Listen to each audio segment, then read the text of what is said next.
Grace had always thought that betrayal came with a loud bang, doors slamming, voices raised, tears flooding the silence.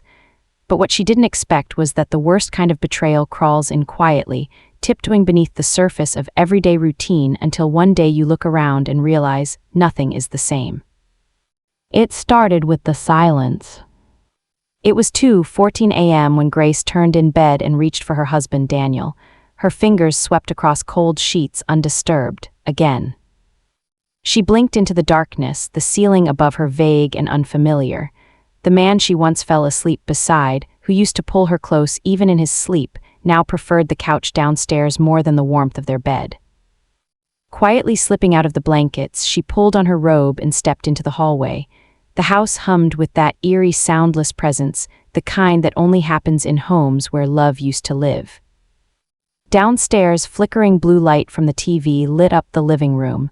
Daniel was slouched on the couch in his boxers and undershirt, eyes fixed on the screen. He didn't even flinch as she entered. "You're still awake?" she asked gently. He blinked. "I couldn't sleep." Grace hesitated in the doorway, pulling her robe tighter around her. "Do you want to come to bed?" "I'm fine here." He didn't even look at her.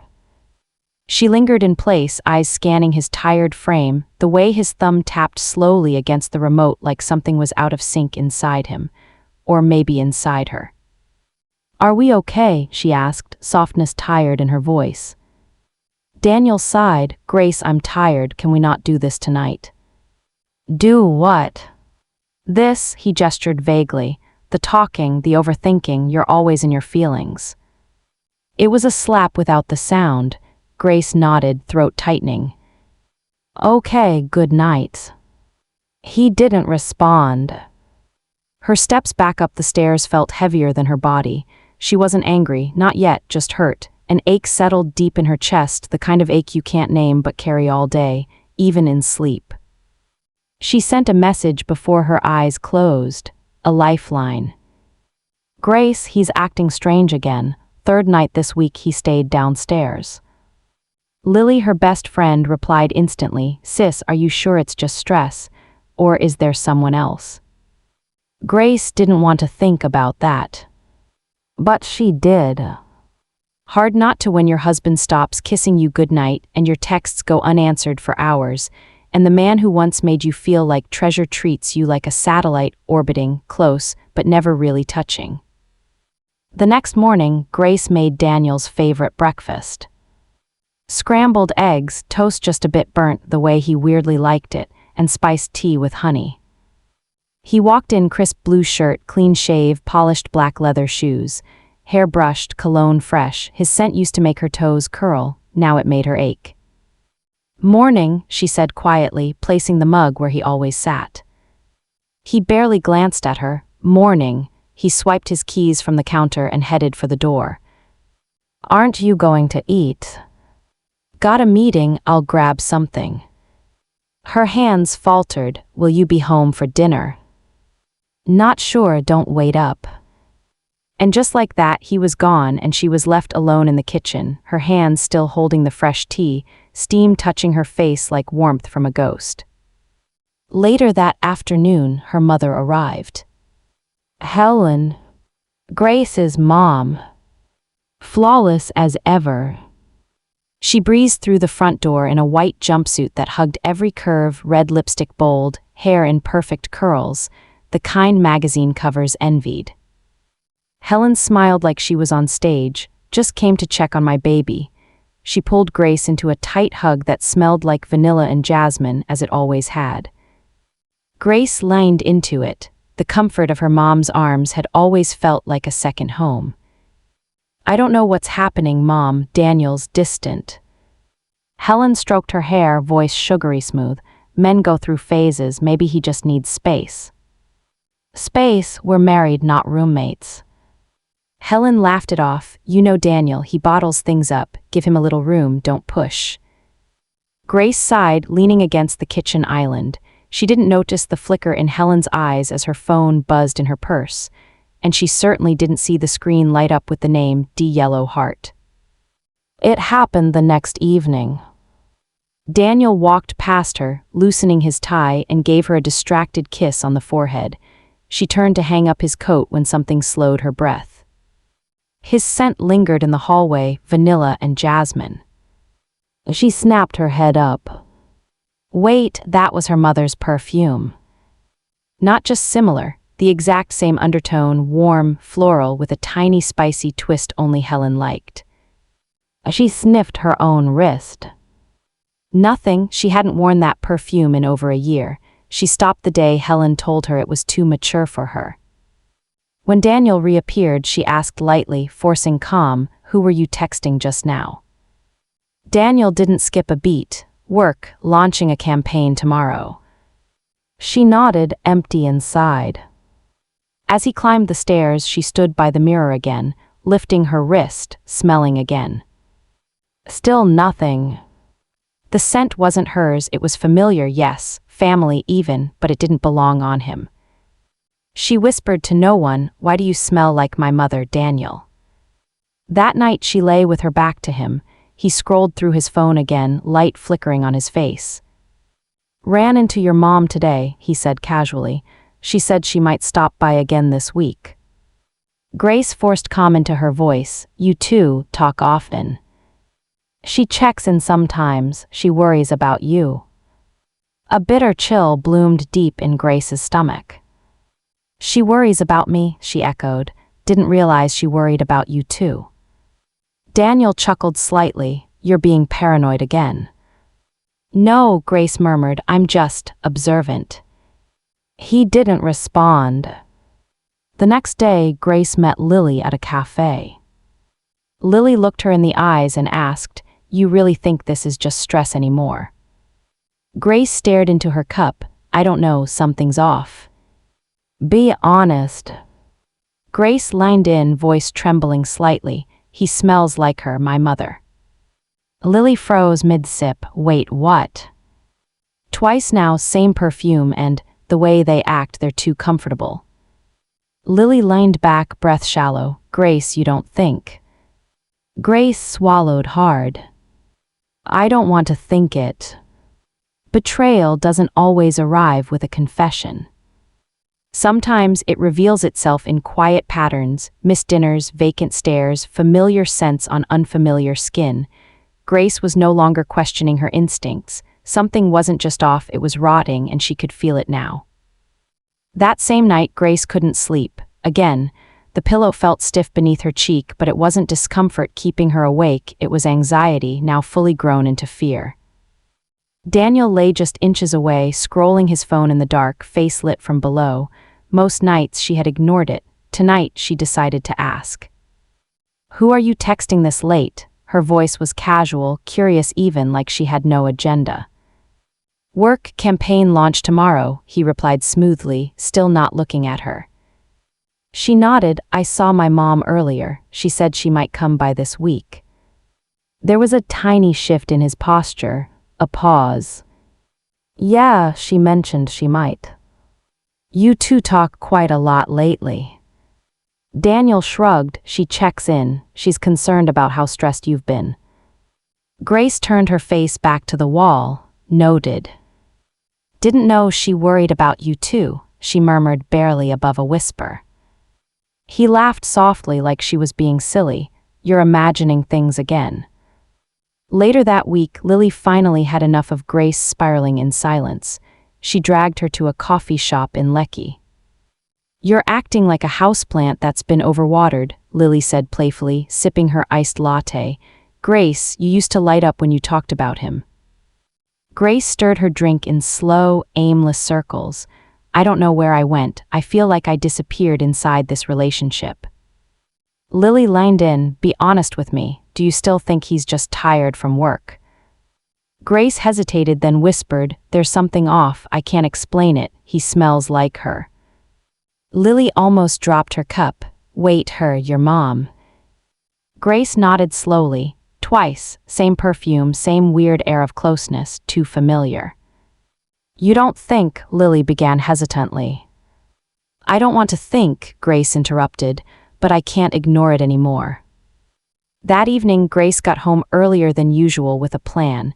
She would make his favorite dinner, peppered chicken, jollof rice, and fried plantains. The food wasn't just a meal, it was her last attempt at reaching him to remind him of who they used to be. She heard Daniel's car pull into the driveway. She smoothed her dress, dabbed lip gloss on her faded lips, and stepped into the hallway with a hopeful smile.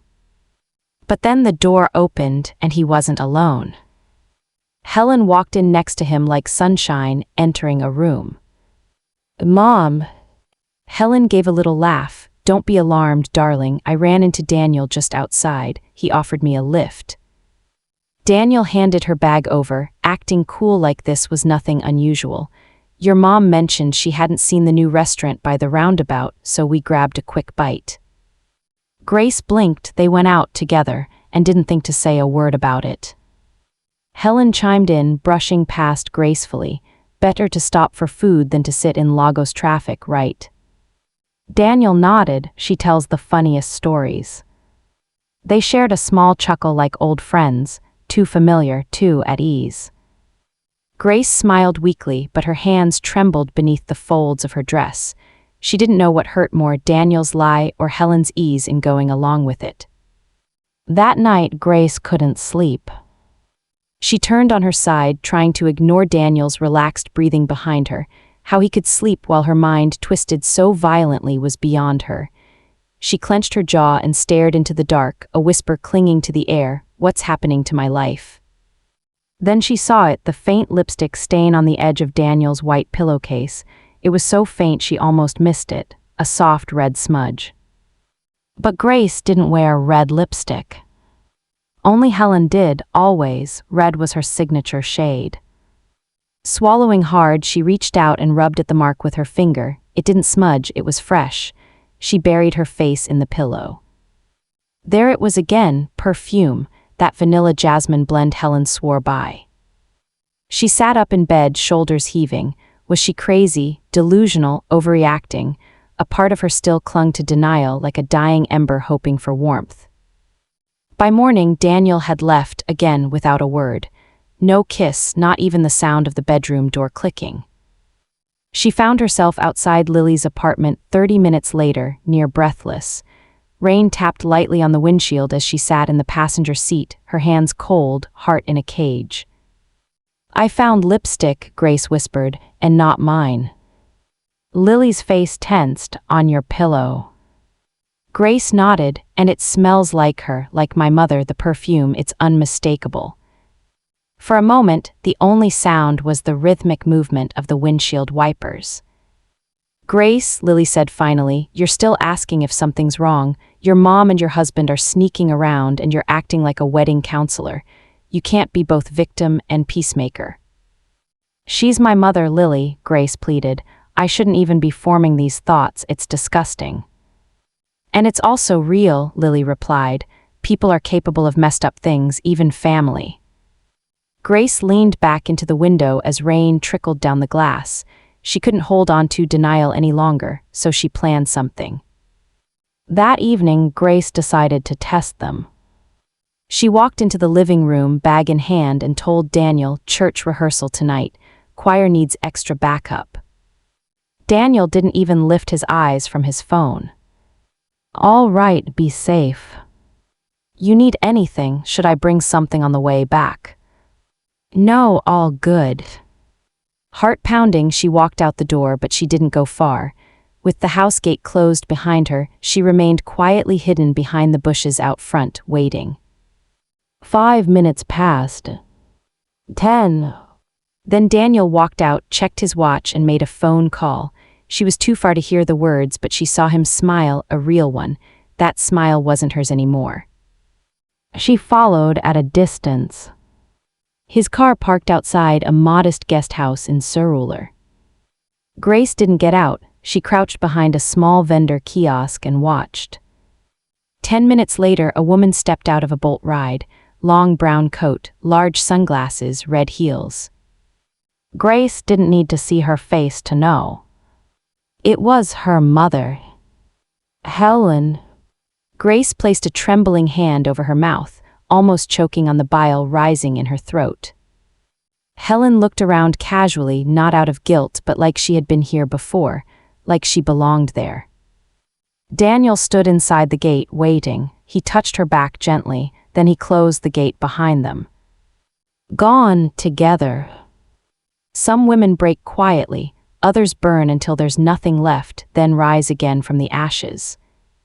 Grace had spent weeks tiptoeing around the edge of heartbreak, but now she was free-falling right into it, face first, spine exposed, soul bleeding. It wasn't the affair alone that destroyed her. It was the plan. That night, Grace didn't return home. She sat in Lily's car for hours. Neither of them spoke much. Lagos's city lights blurred through the wet windshield, and even the soft hum of traffic couldn't drown the roaring ache inside her. Her mother, her husband, together, in a hotel, behind her back, behind her everything. And worse, without guilt. It wasn't a mistake, it wasn't a bad decision, it was a choice. Again and again. The next morning, Grace stood in front of her bathroom mirror.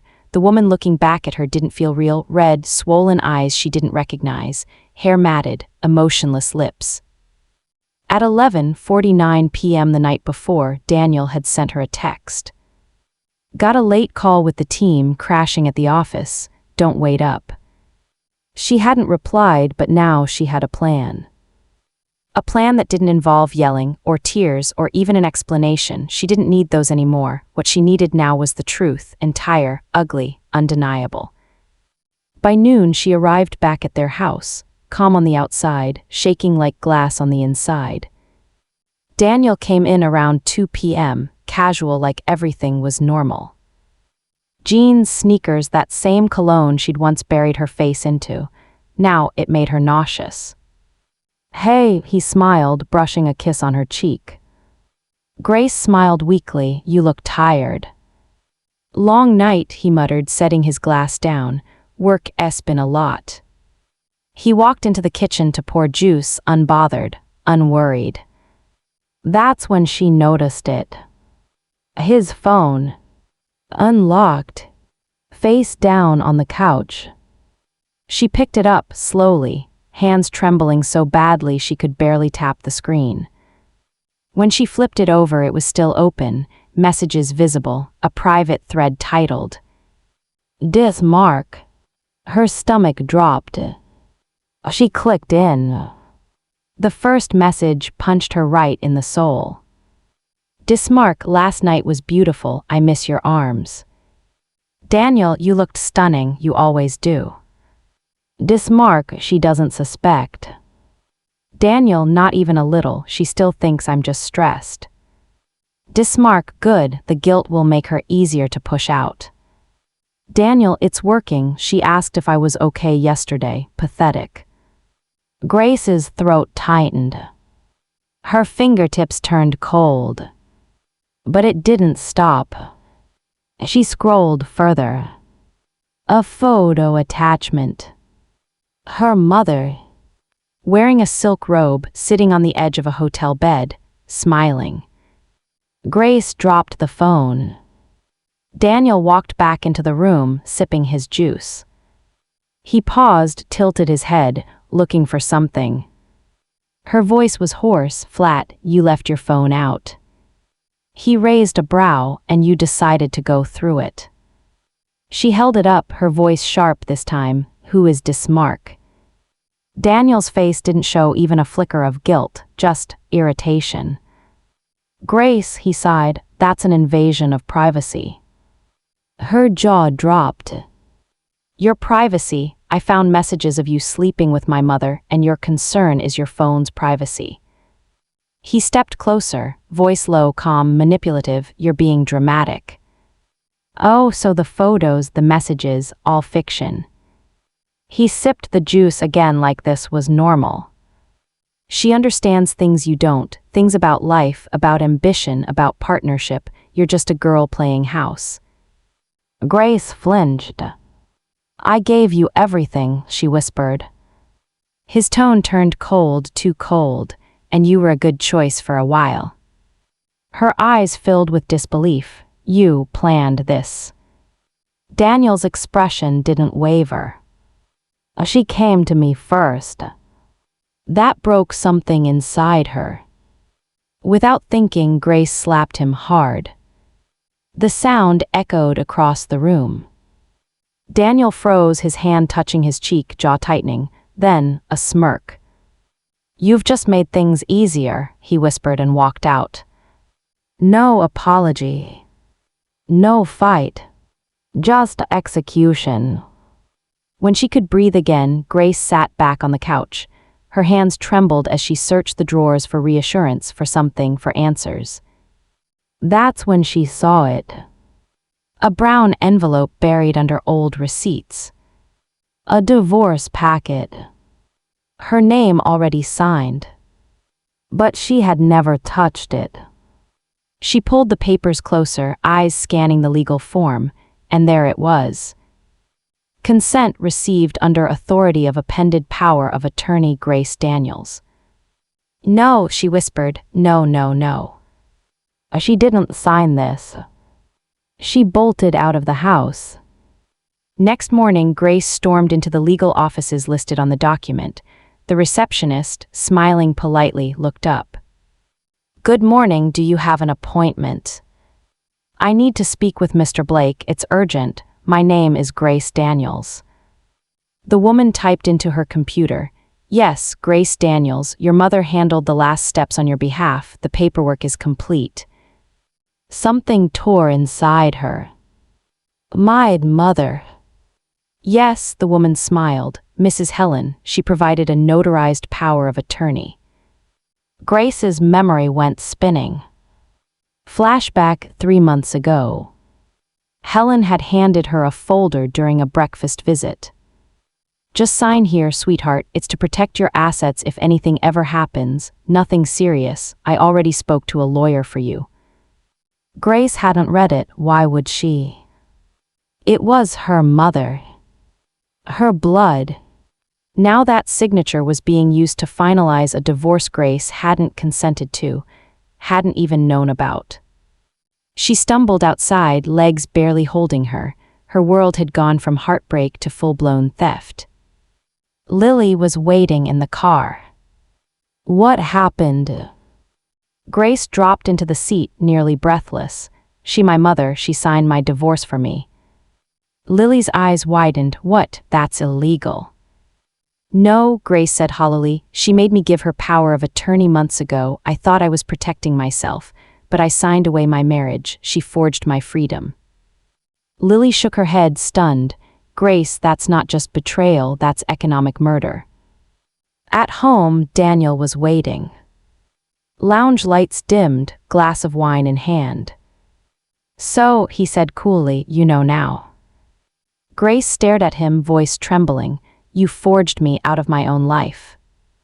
Daniel chuckled. It's not forgery if you gave consent. You didn't read what you signed, that's on you. Say it louder, Grace thought. So she would never forget. She stepped forward. Why her? Why my mother?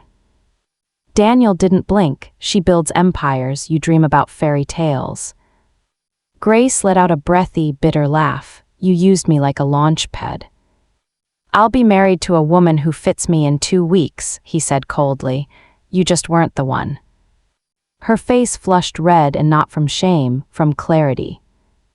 Grace whispered, you'll choke on every single thing you built on broken trust. Daniel smirked. No one will believe you. You'll sound scorned, immature, bitter. Grace stepped back, calm, steady, finished. Then I won't try to warn anyone, she said. I'll just let the truth rot both of you from the inside. That night, she didn't cry. She didn't beg. She didn't ask why. She packed. Neatly, efficiently. Left a single sticky note on the mirror. Thank you for setting me free. And walked out the front door of the house that had once made her feel loved. Truth has claws. It doesn't knock politely. It rips open everything you tried to bandage and bleeds out poison until only clarity remains. For Grace, heartbreak was only the surface. But when she started digging for answers, she didn't find closure. She found history. Plots, lies, and a betrayal older than her marriage itself. It had been 5 days since Grace walked out of the house. She hadn't spoken to Daniel, she hadn't answered Helen's texts, no long messages, no breakdowns, no revenge. Just a silence. From the outside, it looked like defeat. But inside, she was sharpening her knives. Then one Sunday evening, as she sipped tea in her aunt's living room, her phone buzzed. No sender, no preview, just a PDF file. Page facing up, Helen backstory, PDF. Grace stared at it cautiously. Spam virus trick. She hesitated. Something in her gut said to click. She opened it, and her whole body turned cold. Inside were court documents. Sealed records from another state. A younger Helen, barefaced, handcuffed. Charged with fraud, manipulation, and property theft, the kind of history that never reaches Instagram captions or wedding speeches. Grace scrolled faster, hands trembling.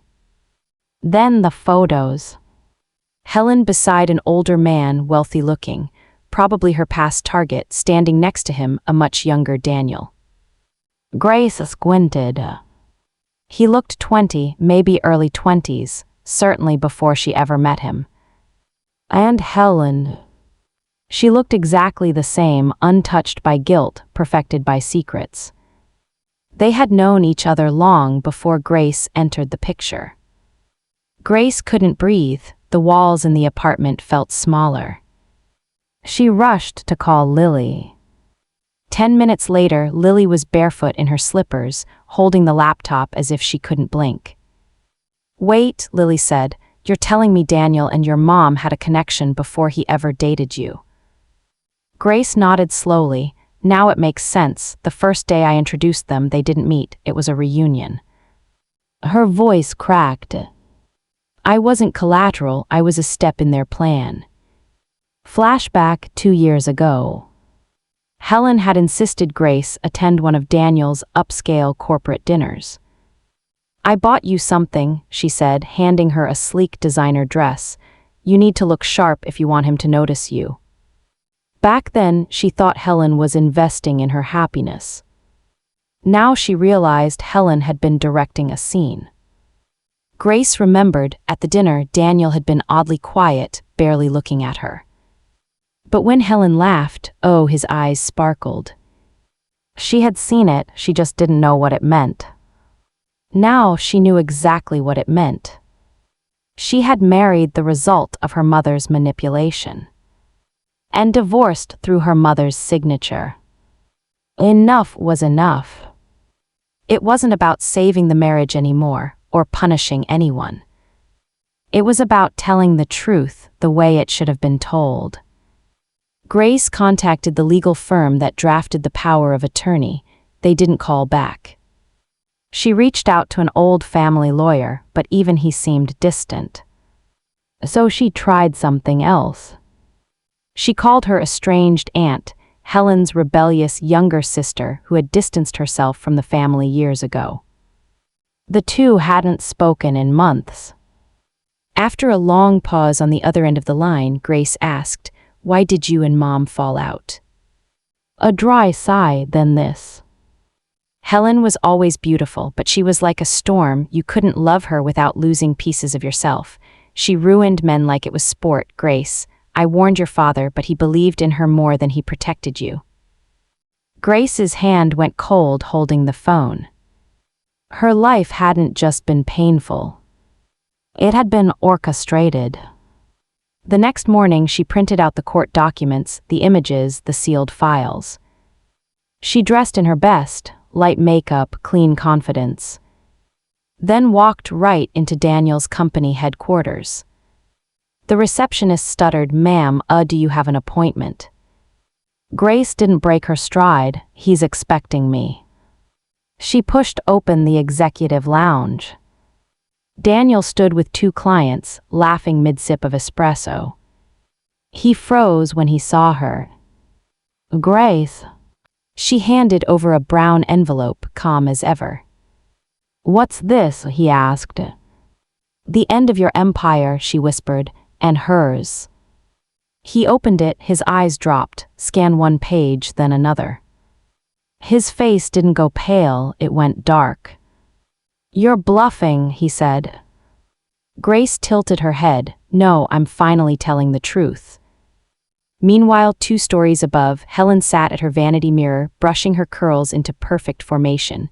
She was still adjusting to the title, Mrs. Helen Daniels, still trying not to smile when she ordered furniture for their new home. Her phone buzzed once. "Private number." "Check your inbox, Helen, it's your turn now." She blinked, opened her email, and froze. Attached was a photo, her and Daniel in a hotel room, dated, stamped, time 3 years before Grace ever met him. Another image, a scanned court document, her old fraud charge.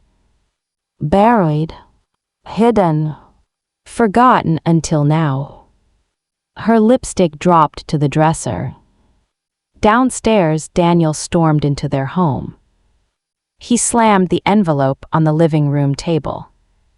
"You told me this was all gone," he hissed.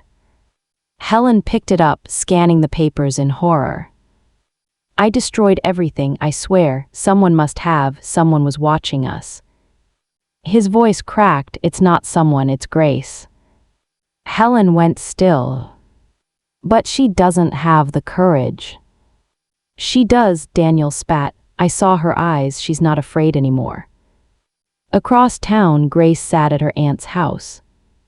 Sprawled across the table in front of her, documents, photos, timestamps, screenshots. "Evidence." Lily looked up at her. "Are you sure about this?" Grace nodded.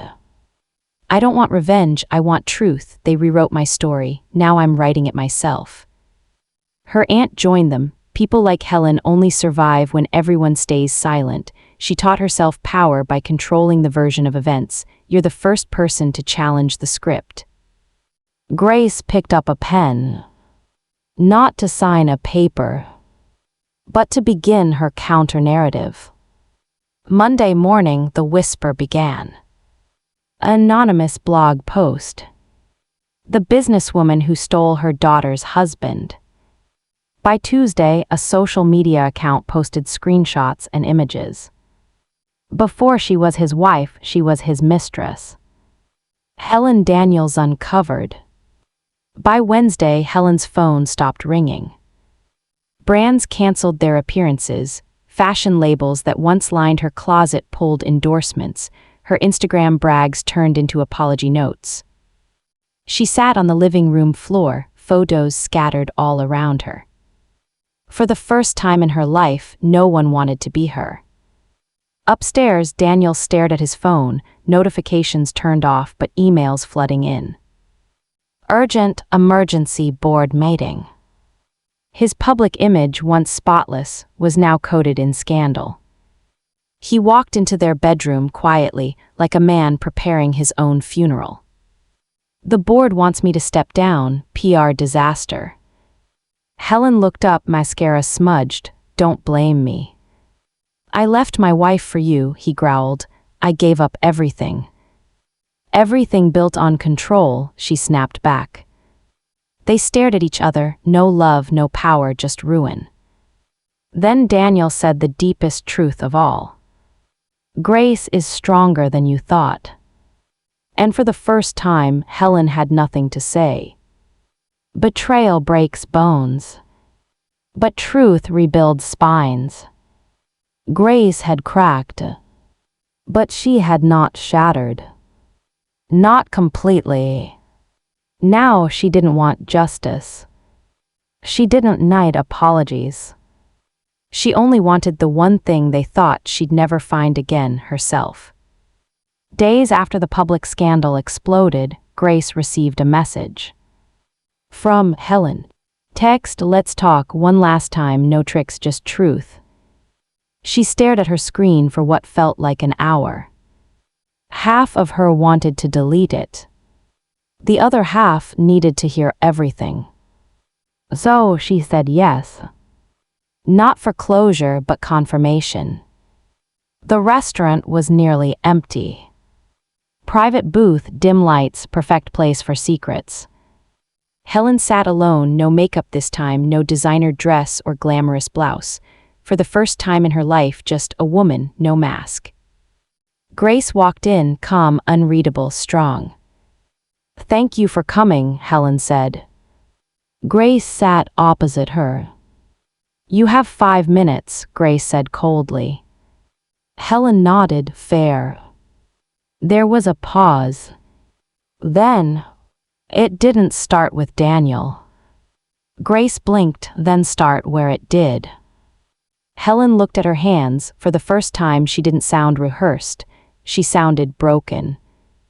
"When I was 21, I got pregnant by a married man. He promised to leave his wife. Money, lies, rich car, you know the story, but the moment I told him I was pregnant, he disappeared." Grace's throat tightened. "Are you saying?" "Yes, he's not the man who raised you. Your biological father was someone else. Powerful, married, dangerous. He paid me off to disappear." Grace leaned back in her chair like she couldn't breathe. "My entire life I thought Dad." Helen nodded. "James raised you like you were his. He loved you even after he knew." Grace's heart twisted. "What does this have to do with Daniel?" she asked. Helen's next words made her soul freeze. "Daniel knew who your biological father was. That's why he chose you." "What?" Helen continued, bitter. "Daniel discovered the connection during a background check. He found out that your biological father left you a dormant inheritance in shares, property, assets. But you had no idea because I buried that truth. It was still in trust." She swallowed. "He used me to get to you. We were both pawns." Grace nearly collapsed. The man she loved. The mother who raised her. Used, played, controlled. All because of a father she didn't even know. She sat frozen, pale, shaking. "You're saying Daniel married me to secure an inheritance I didn't know I had?" Helen nodded slowly. "He didn't love me, not really. Once he secured control of the paperwork you signed, he was already planning the exit." Grace shook her head, jaw clenched. "And you helped him." Tears spilled out of Helen's eyes. "Because I wanted to believe I was still needed by someone. I was desperate. I was jealous of your freedom, your dreams." Grace didn't pity her. "Not anymore. You didn't just cheat, you betrayed the daughter who trusted you most." Helen reached across the table, trying to hold her hand. Grace pulled away sharply. "You don't get to touch my healing." Helen's bottom lip quivered. "I'm not asking for forgiveness, just for you to know the mask is gone." Grace stood up. "I don't hate you," she said. "I'm just finally done writing my life from your mistakes." And she walked out. Grace didn't look back. Not because she wasn't hurting, but because the power of looking ahead was stronger now. 6 months later, the chaos faded. No more headlines, no more lawsuits. Helen and Daniel gone. Rumor said they'd left Lagos, some said Europe, others said they were staying quiet until the public forgot. Grace didn't care anymore. She had stopped checking. She no longer bled from wounds they left behind. She was living alone now in a cozy apartment near the shoreline, her favorite cafes a 5-minute walk away. Not big, not fancy. But hers. She'd gone back to school, enrolled in a creative writing course. For the first time, she was writing stories that were completely her own. Not her mother's version. Not Daniel's script. Hers. She didn't post it on social media. She just opened her journal every night and bled truth in ink. One morning, a letter arrived. Hand-delivered. No name, no signature. Just one line inside a small note. I've lost everything. But I'm glad you didn't. I hope you live free. Mom. Grace folded it and placed it in a drawer. No tears. No hate. No phone call. Just closure. Forgiveness didn't mean a second chance. Healing didn't mean reconnection. She had accepted the past without reopening the wound. Weeks later, Grace was invited to speak at a women's empowerment event organized by her college. She hesitated at first, but then she remembered why she chose to survive. Lily was sitting in the front row that day, beaming proudly. Grace climbed the podium in a confident black jumpsuit, hair pulled back, eyes sharp. She took the mic, inhaled deeply, and said this. When I was younger, I thought love was supposed to save me. That if I gave enough, stayed quiet enough, carried enough hurt, I would be chosen. I thought the pain meant purpose. She paused, scanned the crowd. But what I've learned is that love, real love, does not require you to lose yourself. It does not gaslight, silence, or betray. If it asks you to disappear to be good enough, it is not love. It is control. The room was silent, hanging on every word. She smiled. My marriage ended. My mother abandoned who I was for who she wanted me to be. And for a while, I thought I was weak. But I was. I was just waiting for my own voice to speak louder than their silence. Thunderous applause followed. But Grace didn't smile for the audience. She smiled for herself. That evening, Grace walked alone on the beach. Soft wind on her cheek. Waves folding softly against the shore. She sat on the sand, opened her journal, and wrote down one final truth. I was never too weak, I was just lied to. And now I live wide awake. She looked up at the peach-colored sunset and whispered into the wind. I'm free. Not because they apologized. Not because revenge ever felt sweet. But because she no longer gave her power to pain. She was no longer her mother's shadow. No longer Daniel's victim. No longer the girl who kept quiet. She was Grace. Rewritten. To anyone learning to heal in silence. To the women staring into the mirror, asking if their voice matters. To the brave hearts buried beneath betrayal. Your story is not over. Grace didn't just survive. She glowed through the ashes. And so will you.